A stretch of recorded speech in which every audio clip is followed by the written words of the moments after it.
Well, I'm very happy to be here. My name is Russell Targ, and I'm a physicist, and it's my great pleasure to tell you about the remarkable work we did at Stanford Research Institute investigating psychic abilities. We did that for the CIA, Defense Intelligence Agency, NASA, and many, many other intelligence agencies, part of the U.S. government intelligence system. I got into all this as a childhood magician, standing on the stage in New York doing mental magic. And I had the experience from time to time of having a direct perception of something in the life stream of the person whose mind I was pretending to read, or whose fortune I was pretending to tell. So I was not a real psychic. I was just a kid doing magic. But I've now talked to people like Kreskin and Melbourne Christopher, and they said, oh yes, every professional magician knows that from time to time you're given some material, and you can then supplement your magic trick with whatever ESP comes to you. And there are many magicians who do that, as we know. But I was not doing magic for the CIA. Because as we know, the CIA is not easily amused, and we were trying to do the real thing for them. The work we did at SRI involved things like finding a downed Russian airplane in North Africa with code books on it, locating a kidnapped American general in northern Italy, looking into a Soviet weapons factory in Soviet Siberia, describing the construction of a huge Soviet submarine in northern Russia. And we even looked at on a Chinese atomic bomb test 3 days before it was scheduled to go off, and described correctly that it was going to fail. So we did quite a lot of useful things for the government during our 23-year program. The ability we're talking about is a natural psychic ability that we all have, in spite of what you may have heard to the contrary. People can quiet their mind and describe and experience what's happening in a distant place or in the future.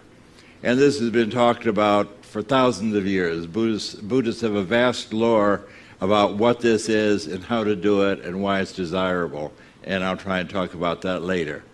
The ability allows you to quiet your mind and describe and experience what's happening in the future.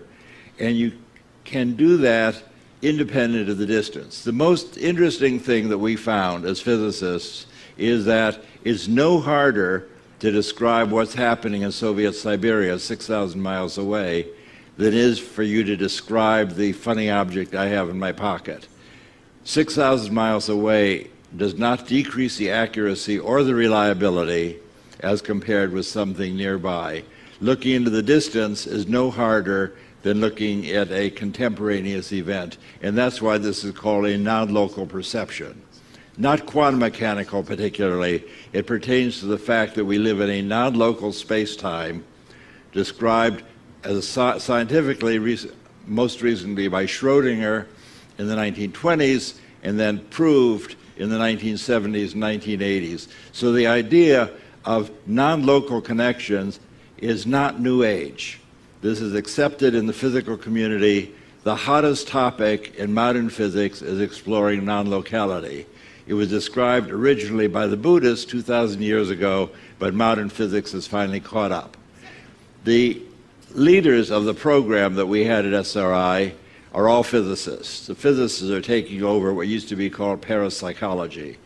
The three leaders of the program were myself and Hal Puthoff, who are both laser physicists, and Ed May, who is a nuclear physicist.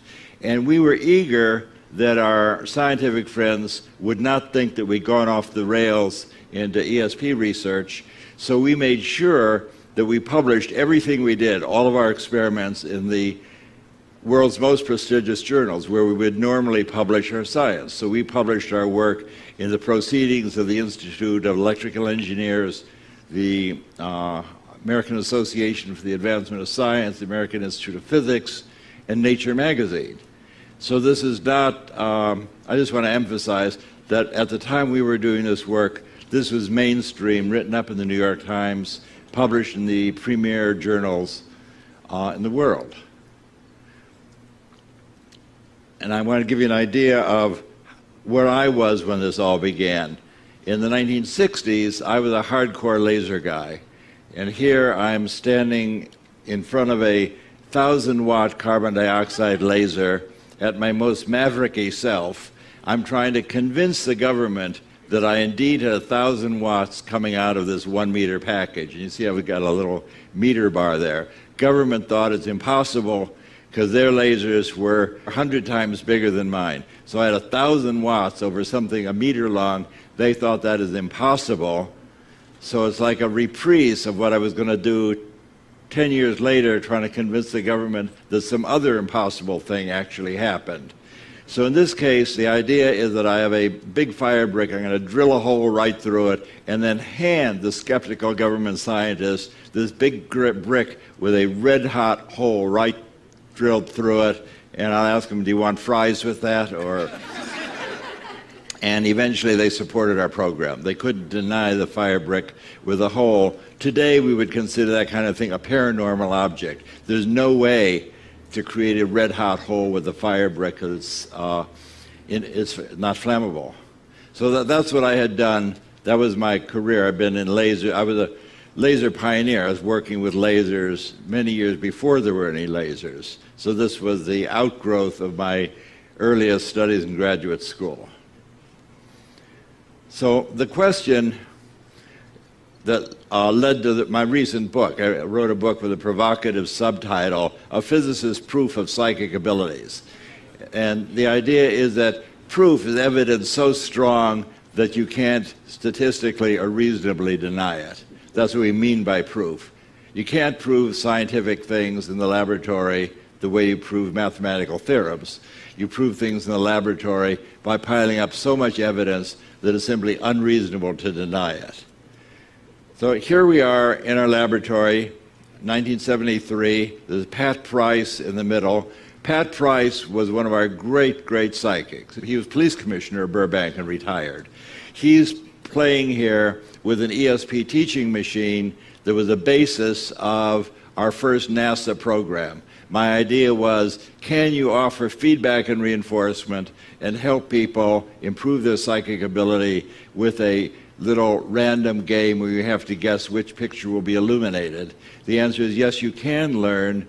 And the great good news for you today is that game is now available as a free application for your iPhone. So I posted that as a little gift. It's called ESP Trainer, and you can just download it and have it on your iPhone. It'll ring a bell when you get the right answer and show you a pretty picture. So that's Pat Price. Price was an extraordinary psychic. He lived in a psychic bubble. He was an inspiration for me as to what ESP looks like in an evolved person. We were once called by the Berkeley Police Department, where Patricia Hearst was kidnapped, and they said, we're so desperate, can you help us with your ESP program? It shows how desperate they were. And Pat Price and Hal Puthoff and I drove to Berkeley, and Price said, let's see your mug book. He's a no-nonsense guy, had been in lots of police stations. I want to see the picture book with all the usual suspects. He turned the page, page after page, and said, that's the guy, that's the ringleader. And he put his finger on Donald DeVries, who was indeed the ringleader. It was extraordinary. But they learned that only 2 weeks later. The police said, well, can you tell us something right now that'll help us? And Price said, would you like to know where the kidnapped car is? And they said, you're kidding. He said, well, so if you drive about 50 miles north on Bayshore Free on Highway 101, the kidnapped car is a white station wagon. It's on the right, parked by a diner across from two large white gas storage cylinders in the pedestrian overpass across the freeway. And one of the detectives said, well, I know where that is. That's on my way to my home in Vallejo. 20 minutes later, they had found the car, and there were still cartridges rolling around on the floor of the car. That's as close to magic as I've ever seen in my 20 years in the laboratory. And the other folks there are Bob Monroe, who wrote about journeys out of the body, how to go from remote viewing to an out-of-body experience, but that's outside our schedule for today. And I'm on the right 40 years ago, and what that shows is that if you live long enough, you get to do a lot of interesting things. So this is the first in a series of experiments we did over a course of a decade, and it's basically what convinced the CIA to give us money. That is what we played is a kind of psychic hide and go seek. And all the pictures I'm going to show you are like this, so I won't reiterate. The way it works is Pat Price, or the psychic of the day, is in a shielded room, electrically shielded room with me. And Hal randomly is sent to an undisclosed location, random target picked by the lab director. He generally will go with the colonel from the Army or a lab director or a contract monitor. In this case, they went to a swimming pool complex called Rinconada Park. Price with me said, I see a water purification plant, I see a square pool 65 by 80 and a round pool 100 feet in diameter and 2 water storage tanks. That's what I see, and that's what he drew on the right. Actually, they had gone to the swimming pool complex, and when we got there for feedback after the experiment, we saw the swimming pool is really 110 feet in diameter, and the rectangular pool is 75 by 100. So viewed from 5 miles away, he had the dimensions architecturally correct to 90%. Now, he had added in these 2 water tanks, which are on the right side of the picture, which are not at the location. And it's not a water purification plant, it's a swimming pool. However, and that's a story I would tell up to about 10 years ago, when the city of Palo Alto sent us a picture book showing what the city used to be like 75 and 100 years ago. 75 years, the psychic ones know what the answer is going to be already. 75 years ago, this was a water purification plant, and the tallest thing in the city of Palo Alto were the 2 water tanks I show at the top, and Price drew at the left. So what he apparently did is move his awareness 5 miles south on Middlefield Road and describe the park where the guys were hiding, and then moved his awareness 75 years back to describe the biggest thing in the city. Off my schedule, I got to tell you, he also described a National Security Agency code facility in Virginia. And he described that and was able to read the file folders. And people wanted to know, why did you pick this to read? And he said, well, the more in psychic space, the more you hide something, the brighter it shines. So let that be warning to anybody who's having an affair.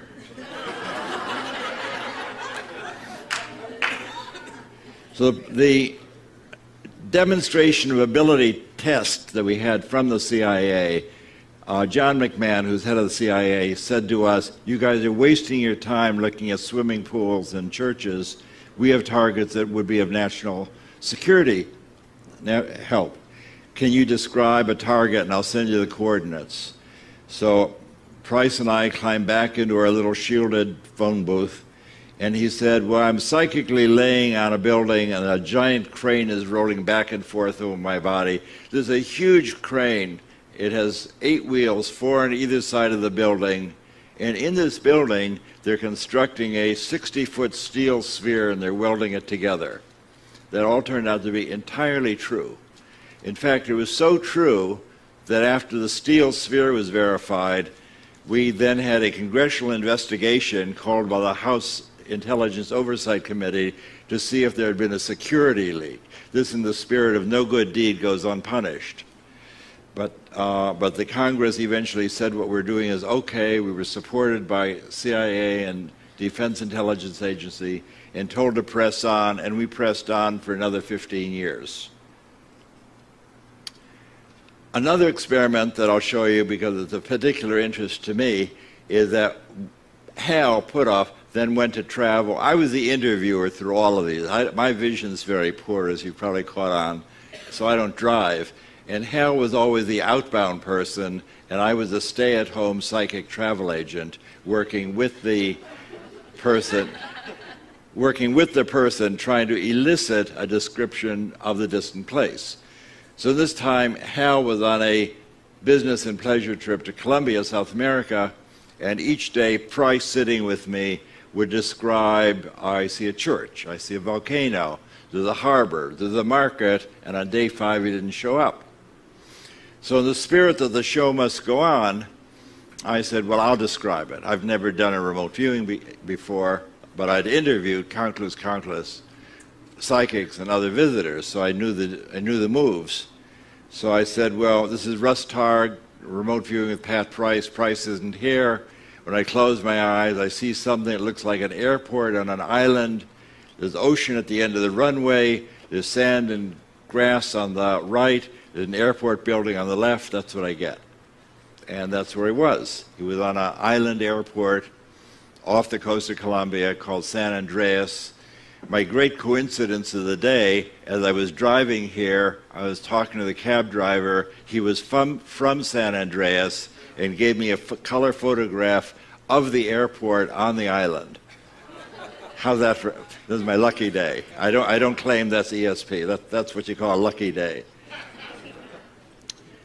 I finally escaped from the laboratory and got to travel across country, and two other people were psychically tracking me.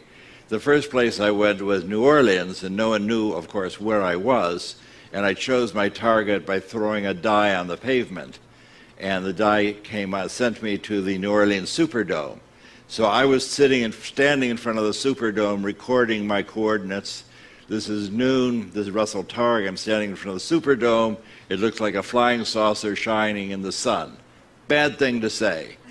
Back in the laboratory, my friend, another physicist, Gary Langford, very psychic, straight-up physicist, was working with Elizabeth Rauscher, who interviewed him. She's another physicist. All these people are professional physicists interested in the psychic stuff.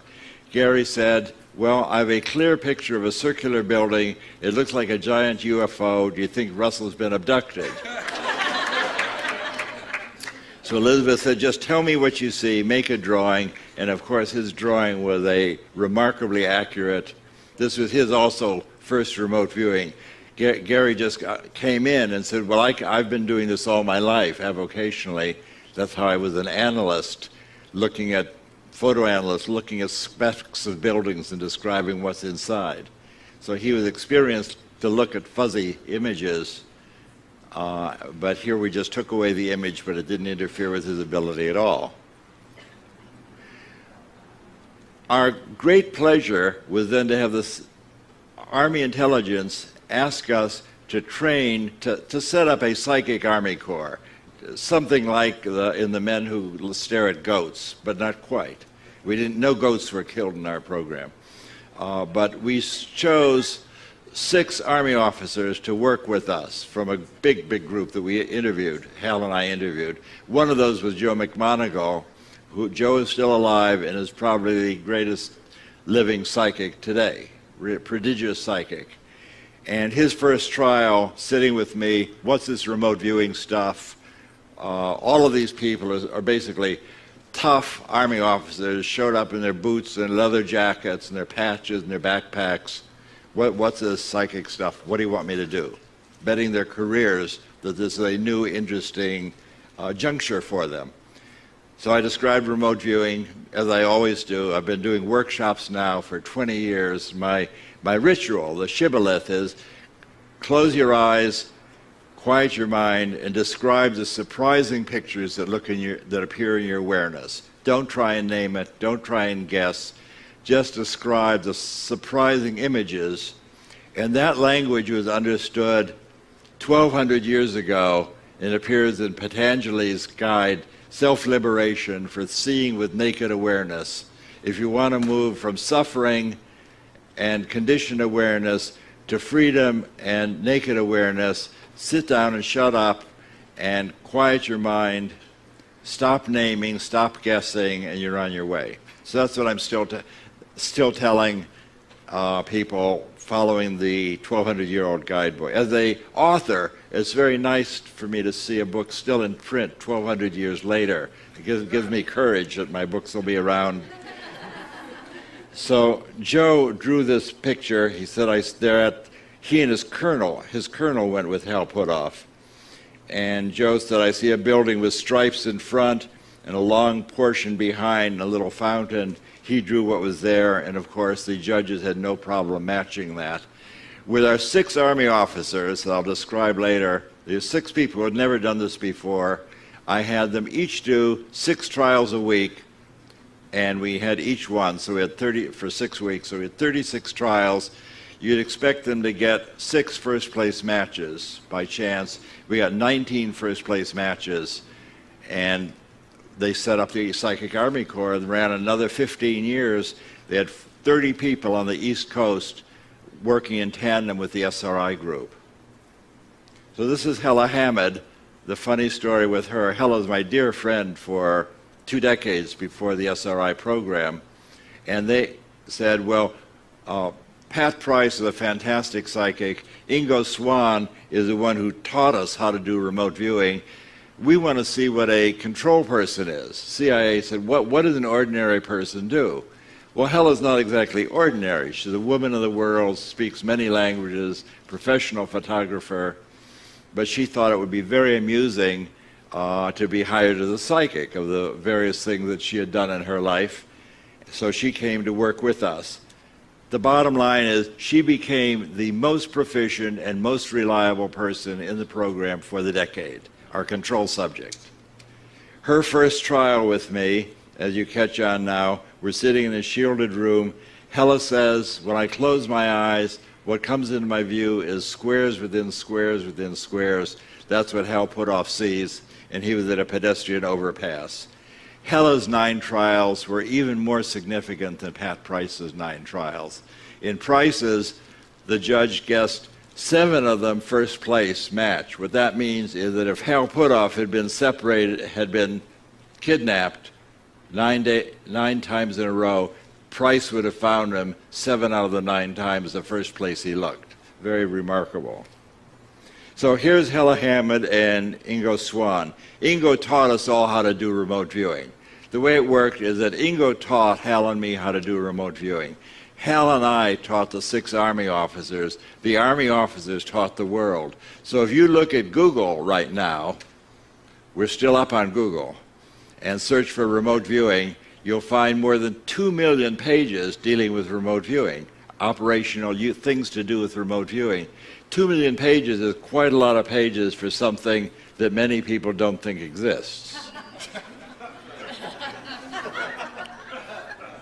So at the end of the decade, reason for showing this is people get better in remote viewing. There's no decline effect.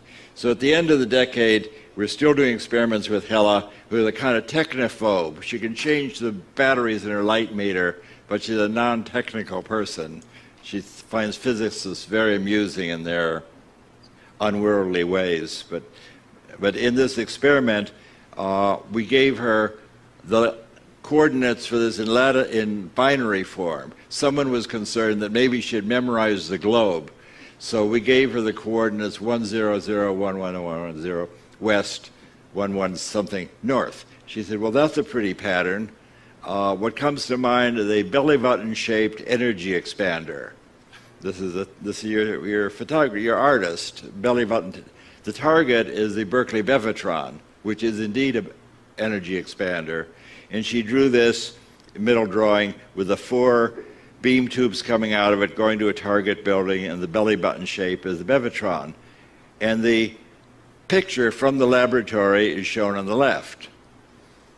Now, I'd been looking at this picture for a decade, and it occurred to me as I'm writing my current book that my opinion, see, everything I told you up to now is true. My opinion on this picture is that she wasn't actually looking at the site, which is a big mass of concrete and steel, but she was looking 10 minutes ahead at her feedback picture, because her drawing is anomalously accurate to the picture that we showed her at a later time. So she was really cheating here. She wasn't looking at the Berkeley Bevatron. Instead, she just looked ahead a few minutes to see what we were going to show her for feedback. And in that process, she said, this is such a complicated thing. I can't grasp it. I want to make it out of clay. So this is her clay model of the Bevatron with the hole in it with a circular particle beam, 4 beam tubes in the target building, 50 miles to the north. She absolutely had never seen a Bevatron before. And of course, the people interviewing her had no idea what the target was. So how do we evaluate these things? The effect size is a measure of the power of the experiment you're doing, not necessarily the statistical significance. You can inflate your statistics by doing millions and millions of trials. The effect size takes out the fact that you've done millions of trials and says, how powerful is this experiment? So the idea of proof is that when the government was doing tests, the NIH was doing tests to see if aspirin helped men avoid heart attacks. They did this experiment, and eventually the thing had such a large effect size, they stopped the experiment because they didn't want to deprive the poor controls of the benefit of the aspirin. Got it? The effect size was so high, they stopped the experiment. The effect size got all the way up to 0.06. And here's the NIH report where the effect size is 0.06 standard deviations. All of our experiments exceed that by a factor of 10. So if the NIH thinks that this is my little argument for proof, if the NIH thinks that they have proven that all of you should be taking aspirin and the experiment is so strong you got to stop it and give aspirin to the poor controls, that's what they mean by proof. Stop the experiment as proven. Our effect size is 10 times what they had. So in our experiments we did with Pat Price, were significant at odds of almost 1 in a million, more than that 1 in 100,000.